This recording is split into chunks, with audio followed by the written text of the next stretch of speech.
안녕하세요. 엠베스트 입시 전략 책임연구원 정희원입니다. 대학 입시 전략 레포트.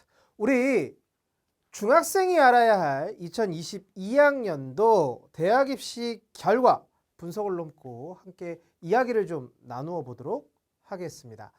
자, 2022학년도 대입 결과 바로 올해 치러졌었던 올해 입학하는 이죠. 그렇죠? 있었던 그러한 대입 결과가 되겠는데요. 자, 일단 이러한 2022학년도 대학 입시 분석을 통해서 우리가 알 수 있는 부분들, 우리가 왜 이게 의미가 있는 것인가 라고 하는 것들을 좀 생각해 보았을 때 일단은요. 여러분들께서 어쨌든 간에 중학생 때 열심히 지금 공부하고 계시는 이유는 바로 목표하는 계열, 대학 이런 것들에 대한 진학 목표가 있기 때문일 것입니다. 그렇죠? 자, 그런 상황 속에서 지금 우리가 입시가 변화한다, 어쩐다, 이러한 여러 가지 이야기들이 들리고 있는데 그중에서도 가장 최신의 입시 결과인 것이기 때문에 우리가 매우 세세하게 아는 것까지는 필요 없더라도 어느 정도 이러하구나, 이러한 방향으로 지금 흘러가고 있구나, 이런 특징이 있구나라고 하는 정도는 알아야지만이 여러분들이 학습을 하는 데 있어서 어느 정도의 방향성, 목표 이런 부분들이 좀 가져질 것이라고 생각이 되거든요. 자, 그러한 의미로서 바로 이렇게 진행이 된다라고 하는 걸 좀 생각해 보시면 될 것 같습니다. 자, 그래서 2022학년도 우리 대학 입시 분석의 내용 한번 키워드를 좀 뽑아보자면 이렇습니다. 처음 실시되는 것들이 있어. 모집이 확대되는 것들이 있어. 그리고 변화된 것들이 있었어. 이렇게 총 3가지의 키워드를 좀 꼽아볼 수가 있겠는데요. 자, 여기 키워드 안에서 조금 더 세부적인 것으로 나아가 볼 때 먼저 처음 실시된 것 여러분들 많이 들어보셨을 건데요. 2022 바로 문이과 통합형 그리고 선택형 수능 이다라고 하는 말 들어보셨을 겁니다. 그렇죠? 막 공통 과목이 있고 그 다음에 선택 과목으로서 확통, 미분, 미적분, 그 다음 기하 이런 것들 중에 하나를 골라서 시험을 치르는 등등 이런 여러 가지 내용들이 있죠. 그죠? 자, 그리고 약대, 약학대학이 이제 본격적으로 모집을 실시합니다. 이전까지는 뭐였습니까? 약학대학원이었었거든요. 그렇죠? 2년 동안 일반 대학 학부 생활을 하다가 이후에 피트라고 하는 어떻게 보면 약학에 필요한 그러한 적성 소양 시험을 보고 난 이후에 4년 동안을 또 학습을 하는 그런 약학대학원이 운영이 됐었죠. 2+4 전형이었었는데 이게 없어지고 이제는 아예 고등학교 졸업자를 대상으로 하는 그런 학부 모집이 생겨나게 되었다라고 하는 부분. 이게 다 올해 첫 실시된 것입니다. 2022학년도 입시에서 처음 실시가 된 것이죠. 자, 다음 모집이 확대된 부분. 정시 많이 늘어났다는 사실 아실 거고요. 학생부 교과 전형, 바로 성적으로 뽑는, 내신으로 뽑는 학생부 교과 전형이 확대되었다는 사실도 아실 것이고요. 자, 그리고 이제 의학 계열을 목표로 하는 학생들 같은 경우 한 번쯤은 들어보셨을 텐데 지역인재 전형, 그러니까 그 해당 지역에 있는 중학교, 고등학교 등을 졸업한 학생들을 대상으로 한 전형. 자, 이것이 본격적으로 모집이 확대되었다라고 하는 부분들 확인해 볼 수 있었습니다. 그리고 마지막으로 변화 부분에서 무엇이 있습니까? 학생부 종합 전형이 상당히 변화되고 있는 그러한 상황. 자, 이렇게 큰 키워드 3개와 함께 거기에 딸려진 그 밑에 키워드들 같은 경우는 이러한 특징들이 있다는 얘기인 것입니다. 그래서 이러한 부분들을 하나하나 분석해 보면서 우리가 어떤 의미를 갖는지 무엇을 어떻게 해야 할지에 대한 것들을 함께 살펴볼 겁니다. 자, 그래서 먼저 첫 번째로 살펴볼 부분은 이거죠. 정시죠. 수능을 관통하는 이 부분. 문이과 통합 선택형 수능과 함께 정시 모집의 확대. 자, 이 부분 같은 경우에는 저희가 이렇게 저희 사이트잖아요. 바로 대학 입시 전략 레포트에서 2022학년도 선택형 수능이라고 하는 이런 카테고리로서 저희 입시전략연구소를 딱 들어가게 되면 이런 내용이 뜨게 되죠. 그러면서 제가 이렇게 영상을 지금 촬영해 놓은 것이 있습니다. 2개 영상이거든요. 분량이 제법 좀 되는데 그래도 여러분들께서 한번 확인해 보신다면 충분히 좀 의미가 있지 않을까. 그죠? 어쨌든 여러분들이 2022학년도 지금 실시가 된 이 문이과 통합 선택형 수능을 응시를 해야 되거든요. 치러야 되거든요. 자, 그렇기 때문에 이 내용들을 조금 알고 있다라고 했었을 때 여러분들에게 도움이 좀 될 것이라고 생각을 해요. 그렇기 때문에 어떻게? 입시전략연구소 클릭, 대학 입시전략 리포트 클릭, 그리고 나서 여기 2022학년도 수능에 대한 내용이 뜨면 그 밑에 영상 2개가 딸려 있기 때문에 그 부분 클릭해 보시면서 내용 참고해 주시길 바랍니다. 자, 그 다음 우리 두 번째로 살펴볼 법은 약대 학부 모집을 실시했어요. 시작했어요. 라는 말씀을 드렸죠. 자, 이 약대 학부 모집이라고 하는 이 부분이요. 일단은 높은 경쟁률을 보였습니다. 당연하겠죠. 그죠? 일단 약대를 졸업하고 나면 우리 약사 자격증 얻을 수 있게 되는 거잖아요. 그렇죠? 자, 그거에 대한 자격이 생기게 되는 것인데요. 자, 그리고 이 약대 같은 경우에 졸업을 하고 난 이후에 의대 마냥 뭐 인턴이라든가 레지던트 과정 이런 부분들 없거든요. 뭐 일반의 전문의 과정까지 등등. 그러니까 의대는 이런 여러 가지 과정들을 거치게 되면 정말 오랜 기간 동안 공부를 해야 되는 그런 상황이죠. 군대까지 갔다 와야 되는 남학생들 같은 경우에는 그래서 전문의를 가지고 뭐 개원을 하던 아니면 어떤 대학 교수가 되기 위한 노력을 하던 이러한 것들을 기울이기 위해선 못해도 20년은 필요하거든요. 그러니까 모든 과정들을 다 합치게 된다면 좀 힘들어요. 그죠? 많이 힘든 과정이 거쳐지게 되는데 약대 같은 경우에는 어떻습니까? 일단은 졸업하고 나면 뭐 일반의 전문의 과정 그런 거 없죠. 그 다음에 뭐 수련해야 되는 그런 과정이 크게 존재치 않습니다. 어쨌든 약사 자격증을 갖고 있다면 바로 뭐 약국을 열 수도 있는 것이고요. 아니면 또 취업에 대한 그런 방향 자체들이 상당히 많기 때문에 높은 경쟁률을 보인다고요. 그렇죠? 아무래도 이런 좀 어떻게 보면 어려운 이런 상황 속에서 확실한 그런 자격증 중 하나지 않습니까? 자, 그렇기 때문에 이러한 부분들을 고려한 학생들의 매우 열렬한 지원. 그래서 경쟁률이 상당히 높았습니다. 2022학년도에요. 자, 일단은 수시 경쟁률 자체가 44.1대 1이었어요. 상당히 높았죠. 자, 물론 대학별로 차이가 좀 있기는 합니다만 그래도 가장 높았던 대학들을 좀 살펴보면 이렇습니다. 뭐 동국대 223.5, 막 고대, 경희대, 성균관대, 중앙대 등등 어떻습니까? 경쟁률이 매우 높았음을 확인해 볼 수 있습니다. 하지만 대학별로 좀 차이가 있다는 점을 좀 감안을 해주시고요. 어쨌든 이렇게 매우 높은 경쟁률을 보였다. 인기가 상당했구나 라고 하는 부분을 확인해 볼 수 있을 것입니다. 자, 이러한 인기는 정시에서도 아주 강하게 나타났습니다. 정시 경쟁률이 원래 저만큼 나타나는 그러한 대학이라든가 전형 계열 같은 것들이 흔치는 않거든요. 자, 그런데 정시에서 무려 10.7대 1의 경쟁률을 보였다라고 하는 사실이 되겠고요. 자, 이렇게 뭐 계명, 순천, 제주, 삼육, 아주대학 등등 이러한 정시 전형을 실시하는 이들 대학 같은 경우에 보면 높은 경쟁률을 보였음을 확인해 볼 수가 있겠습니다. 상당히 경쟁률이 높아요. 그렇죠? 인기가 아주 좋았다는 얘기입니다. 자, 이런 상황 속에서 이제 준비가 좀 필요합니다. 어떤 준비가 필요하느냐? 제가 이전에 수능에 대한 부분들 이제 대학 입시 전략 리포트 말씀드리면서 얘기를 했었을 때 이 의학 계열 얘기를 했었는데 이 약대 같은 경우에 특히 뭐 의대도 그렇고 그다음에 수의대, 뭐 한의대, 그다음 치의대 모두 다 수능 정말 잘 봐야 하고 이 수능이 이들 입시에 끼치는 영향력이 매우 높지만 이 약대는요. 특히나 더 수능의 영향력이 매우 높은 그런 유형입니다.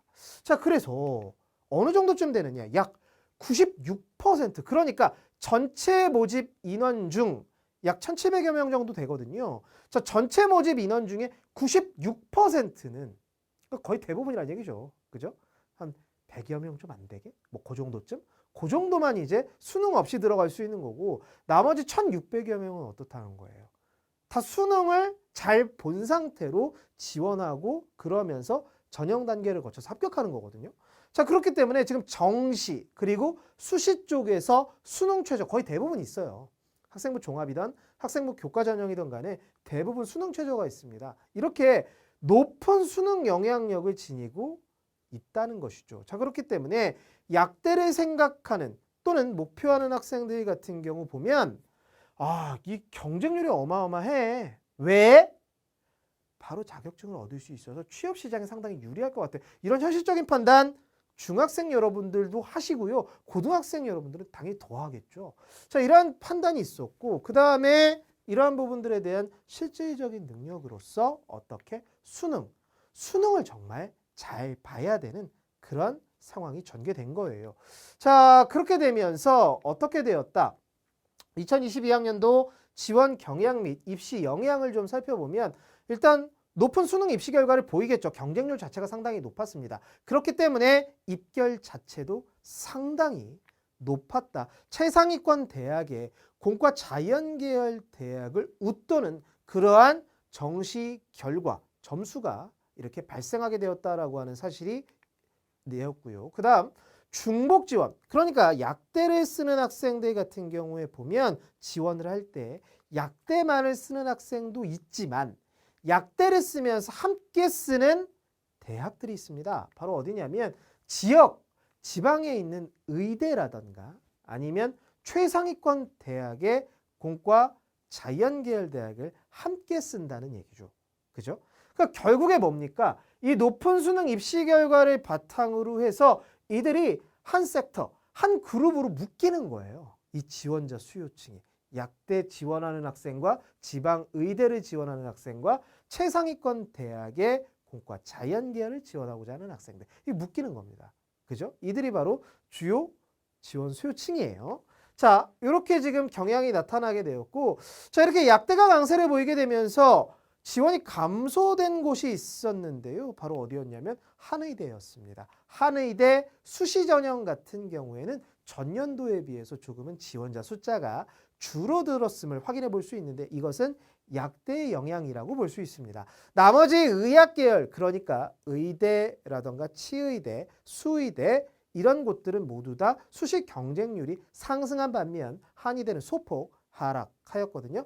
결국에 학생들 입장에서 보았을 때 어떻게 약대와 한의대를 저울질하면서 결국 약대 쪽을 선택하는 학생들이 좀 더 많았었다라는 이야기로 볼 수가 있겠습니다.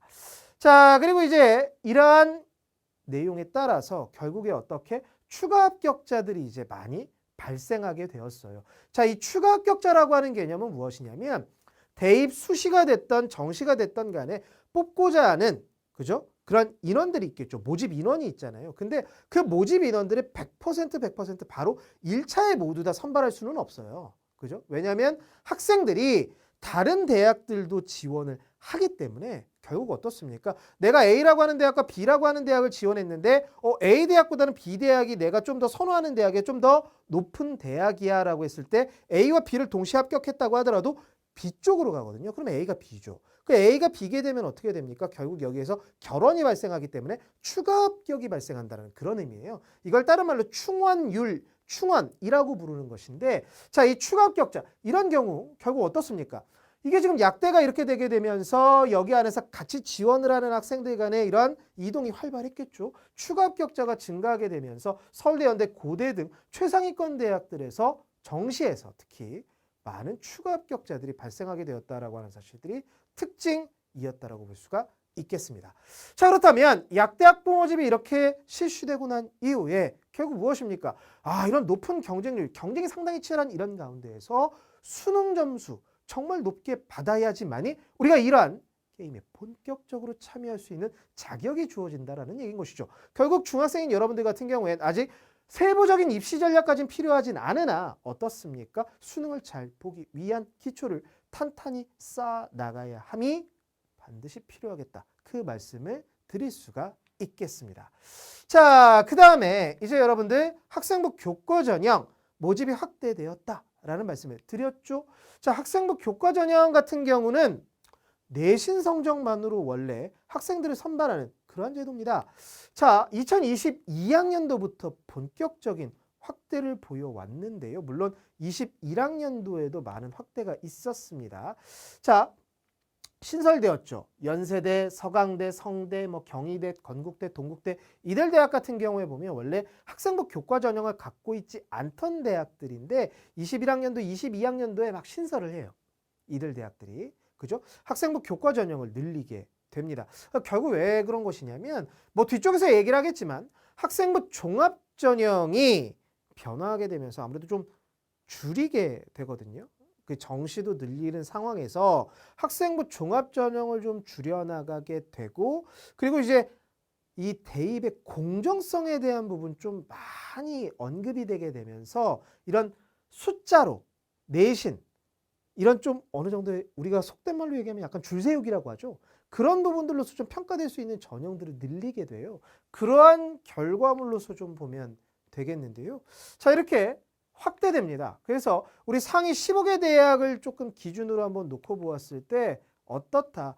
21학년도, 22학년도, 그리고 23학년도 아직은 입시를 치르지 않은 것이죠. 그렇죠? 23년에 이제 입학을 하는 학생들인데, 자, 이렇게 지금 어떻습니까?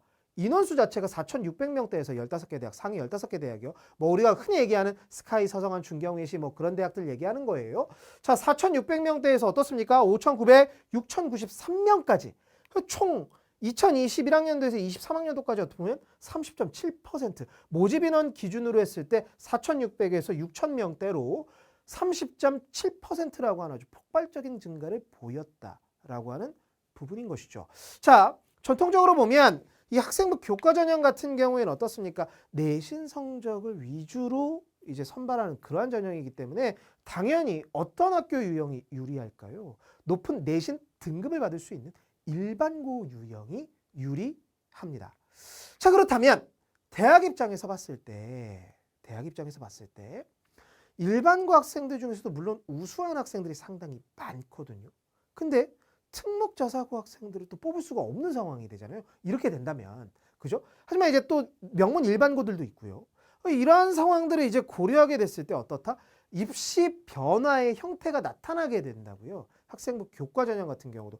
마냥 내신만으로 선발하지 않는다. 평가 방식을 좀 다양화시킨다. 어떤 식이냐. 자, 보세요. 대표적 대학들인데 연대고대, 이대, 경희대, 동국대, 뭐 건국대 등이죠. 여러분들이 다 한 번쯤 들어보셨고 목표로 하는 그런 대학들이 되겠는데요. 자, 이대 대학 같은 경우에 보세요. 일단 이렇게 학교별 추천 인원. 자, 지금 우리가 학생부 안에서 볼 수 있는 내용들이 많이 줄어들었습니다. 변화된 대입이 그래요. 자, 이런 상황이기 때문에 학교에서 여러분들, 선생님들이 교장 선생님이 봤을 때 정말 우수한 학생들이다라고 한다면 우리 학교에 좀 추천해 주길 바래요 라고 하는 하나의 허들을 놓은 거죠. 그렇죠? 자, 이렇게 해서 허들 하나. 자, 그리고 난 다음 우린 내신만으로 보지는 않아요. 교과 성적 집어넣긴 하지만요. 빨간색 보세요. 면접, 서류, 수능, 최저, 기준 이러한 부분들을 설정을 해서 조금은 어떻게 보겠다. 다양하게 평가해 보려고 해요. 조금은 좀 종합적으로 평가해 볼게요. 이렇게 되는 거예요. 그러니까 내신만 잘 따는 그러한 형태에서 벗어나고 있다는 것이죠. 그죠? 일반고가 절대적 우위인 거 맞습니다. 학생부 교과 전형에서. 하지만 지금 변화 부분, 그러니까 전형상의 변화 부분이 어떻게 되어가고 있다? 내신 성적 등급만 놓고 가는 게 아니라 여기에 수능도 잘 봐야 하고 서류, 학교 생활 열심히 잘 해야 해요. 서류 평가를 하기 때문에. 자, 그 다음에 면접도 있는 곳들도 있어서 면접 대비도 해야 돼요. 그러니까 좀 균형 잡힌 학업 역량을 가진 학생을 뽑기 위한 노력을 기울이고 있다는 얘기인 것이죠. 그죠? 그러한 부분들이 우리가 보인다라고 하는 걸 확인해 볼 수가 있는 것입니다. 그렇죠? 자, 그 다음 여러분들 의학계열 지역인재 부분. 의학계열 지역인재 확대된다라는 말씀을 드렸는데요. 죄송합니다. 목이 메어서 그래요. 슬퍼서. 네, 좀 보겠습니다. 자, 이 의학계열 지역인재 같은 경우에 보면 이런 여러 지역들이 있지 않습니까? 여기 안에서 제주 지역 그리고 강원 지역 같은 경우에 보면 선발 인원의 20%를 지역 인재로 뽑게 돼 있어요. 지금 제주나 강원 같은 경우에는 어떻습니까? 넘거나 육박하고 있죠. 그렇죠? 그래서 이 지역에 있는 학생들 같은 경우에 보면 이 지역에 있는 의대들을 노려볼 만한 거죠. 이들 이외에도 나머지 지역, 호남, 그 다음에 부산, 울산, 경남, 그리고 대구, 경북 이들 같은 경우에도 40% 이내를 뽑게 돼 있거든요. 선발 인원에. 근데 지금 보면 그에 육박하거나 그에 맞는 인원들을 선발을 하고 있음을 확인해 볼 수가 있어요. 그렇죠? 자, 그렇기 때문에 어떠하다. 이들 지역에 위치한 학생들 같은 경우에 보면 내가 성적이 우수해, 내신 등급 괜찮아, 학교 생활 열심히 했어, 의사가 목표야 라고 하였을 때 적극적으로 의대를 도전해 볼 수 있는 여건이 갖추어지고 있다라고 하는 부분을 확인해 볼 수가 있는 것입니다. 자, 그런데 다만 충청권 같은 경우는 조금 다르죠. 충청권 같은 경우에는 아직 비율이 조금은 낮아요. 왜냐하면 아무래도 이제 수도권과 바로 인접하고 있는 그러한 특성, 그리고 또 여기에서 많은 학생들이 넘어와서 합격이 되거든요. 수도권 출신의 학생들이. 자, 그러한 연유로 인해서 아직 좀 부족하긴 하지만 그래도 어떻다, 결국엔 늘려나가야만 하거든요. 네. 그렇기 때문에 여건 자체가 상당히 지방에 있는 학생들 같은 경우에는 이들 의대에 들어갈 수 있는 여건 자체가 상당히 좀 좋아지고 있는 상황이 볼 수 있다라는 것이죠. 그러니까 열심히 학습을 해 주어야만 한다는 것입니다. 그렇죠? 네. 그리고 이제 우리 좀 마지막으로 좀 한번 살펴봅시다. 학생부 종합전형인데요. 이 변화가 많다라는 말씀을 드렸잖아요. 그렇죠? 여러분들이 이제 대입을 치를 때가 되면 참 학생부 종합인데, 이름은 종합인데 보지 말라고 하는 게 되게 많아요. 그렇죠? 그래서 일단은 서류 반영 항목 자체가 이미 지금 축소되고 있는 그런 상황이에요. 그렇기 때문에 어떤 미반영, 반영하지 마라, 이러한 부분들이 좀 많이 늘어나거든요. 이건 여러분 기준인 겁니다. 지금 학생들 같은 경우에 보면, 지금 현재 고등학생들 같은 경우에는 이제 뭐 수상 경력 자체를 조금 제한을 시킨다거나 아니면 일부 반영되거나 이러한 부분들인 건데, 어차피 저는 이제 중학생인 여러분들을 대상으로 하는 것이기 때문에 어떠하다, 결국 미반영된다, 이들 항목이, 이 부분을 말씀드릴 수밖에 없는 것이죠. 자, 그래서 수상 경력, 뭐 자율 동아리, 개인 봉사, 독서, 이러한 부분들이 대입에 직접적으로 반영되지는 않아요. 그렇죠? 그러니까 학생부 기록은 되는데 대학교 입시를 치를 땐 이게 보이지는 않는다는 얘기예요. 그렇죠? 그러니까 참 애매하죠. 그죠? 직접적으로 보이진 않는데 그렇다고 또 이걸 안 하자니 어떻습니까? 선생님들과 좋은 관계를 과연 쌓을 수 있을 것인가? 선생님들께서 행동특성 및 종합의견이라던가, 그 다음에 수업 중에 이제 이해도라든가 태도 등을 적어주시는 그런 교과학습 발달 상황 안에 있는 세부 능력 및 특기사항 등에서 과연 긍정적인 평가를 내려주실 것인가? 이런 부분들은 좀 퀘스천이죠. 그죠? 자, 그렇기 때문에 이거 하자니 좀 뭔가 안 보인다라고 얘기하니까, 대입을 치를 때 안 보인다고 얘기하니까 뭔가 좀 부족할 것 같고, 또 안 하자니 찝찝하고, 하여튼 되게 어중간한 상황이에요. 맞죠? 그러니까 이러한 변화에 지금 한가운데 여러분들이 놓여 있는 것인데요. 결국 서류 반영 어쨌든 간에 지금 항목이 축소되고 있는 그런 부분들입니다. 그렇죠? 그 다음 블라인드 평가. 블라인드 평가라고 해서 여러분들이 어떤 고등학교 출신인지를 모르게끔 하겠다는 것이죠. 서류에서 이제 학교 이름 가리거나, 그 다음 면접 보러 올 때 뭐 교복 절대 입지 못하게 한다거나 등등, 이러한 부분들로서 출신지를 가릴 거야, 이 얘기인 겁니다. 대학 입장에서 놓고 보았을 때는 야, 이건 뭐 보지 말라는 게 너무 많네, 이렇게 되는 거거든요. 게다가 지금 이제 2023학년도 고3이 되는 학생들 같은 경우에는 이들 학생들까지는 이제 자기소개서가 살아있어요. 하지만 이후에 이제 대입을 치른 학생들 같은 경우는 자기소개서가 없어지거든요. 그러니까 여러분들 중학생인 여러분들 같은 경우에 자기소개서가 아예 없어요. 그러니까 대학 입장에서는 더더욱 미치겠는 거죠. 그렇죠? 학생들이 평가할 수 있는 여러 수단들이 상당히 없어지는 상황이니까요. 제한되는 상황이니까요. 그러면 이러한 정말 많은 것들을 볼 수 없는 이런 상황 속에서 과연 입시 결과가 어떤 식으로 나타나게 되었는가를 놓고 보았을 때 이렇다는 얘기죠. 자, 2020에서 22학년도 서울대 일반 전형 합격자 고교 유형별 좀 비율을 살펴본다면 어떠세요? 일반고, 자공고, 그 다음에 특목자사고, 기타, 이렇게 되어 있는데 지금 색깔상으로 딱 놓고 보셨을 때에도 어떤 변화가 보입니까? 일반고가 6.4%, 이건 순전히 무엇입니까? 퍼센테이지 감소 부분입니다. 6.4%가 이제 감소가 된 거고요. 그 다음 특목자사고 같은 경우에는 어떻게? 퍼센테이지로만 놓고 보았을 때는 7.8% 증가했다라는 이야기인 것입니다. 결국 이게 의미하는 바가 무엇이냐? 특목자사고, 외고국제고 자사고, 그 다음 과학고, 뭐 영재학교 등등, 이들 학교의 학생부 퀄리티, 그러니까 세부능력 및 특기사항에 나와 있는 여러 탐구학습과 이해도, 태도, 뭐 독서, 뭐 이런 여러 가지 부분들에 대한 내용들이 상당히 우수했다라는 것이죠. 딱 모든 것들을 가리고 놓고 보아도. 그렇죠? 그래서 나타난 결과가 이렇다라는 의미인 것입니다. 결국 학종이 이렇게 변화하고 있다, 라고 하는 부분들은 많은 것들을 볼 수 없게 해. 정량적인 어떤 양으로 승부 보는 이러한 평가 이제 더 이상 의미 없어. 정말 질적인 평가. 이걸 정성평가라고 부르잖아요. 이러한 부분들에 대한 비중이 커지고 있는 상황. 여기에서 과연 높은 퀄리티를 뽑아낼 수 있는 그런 학교 유형이 어딘가. 이런 부분들에 대한 고민을 해야 되는 시점이다라고 하는 것이죠. 좀 더 진지하게. 그렇죠? 자, 그러하기 때문에 결국 이 학생부 종합전형 변화에 따른 결과가 우리에게 조금은 무겁게 다가온다라고 볼 수가 있는 것입니다. 그렇죠?